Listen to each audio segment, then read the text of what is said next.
अस्सलाम वालेकुम रहमतुल्लाहि व बरकातुहू। अच्छा, ये मेरे दोस्त हैं मुस्तफ़ा साहब।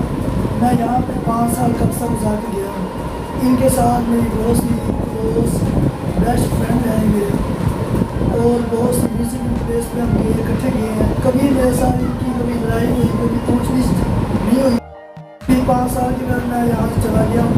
अब मैं सियालकोट में होता हूँ, तो मैंने जब फेसबुक पे देखा, यूट्यूब पे देखा ये शेरो शायरी करते हैं, तो मुझे बहुत अच्छा लगा। मैं सियालकोट से स्पेशल इनके पास आया हूँ, तो मैंने इनको बोला कुछ शेर हो जाए, या आप आपको शेर सुनाते हैं। ये हाफ़िज़ अब्दुल रहमान साहब हैं, ये माशाल्लाह मौलाना साहब भी हैं, ये यहाँ चांदा जिला से दर्स नज़ामी का कोर्स करके गए हैं। ये आजकल सियालकोट में होते हैं, तो इनके साथ बहुत ज़्यादा अच्छा वक्त गुजरा है। इनकी चाहत और इनके प्यार की नज़र शेर है।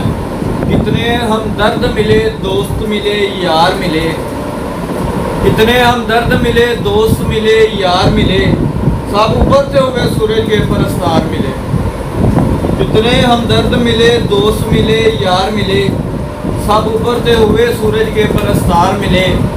जिंदगी तू हमें बाजार में क्यों ले आई है, हम तो यूसुफ भी नहीं कि कोई खरीदार मिले।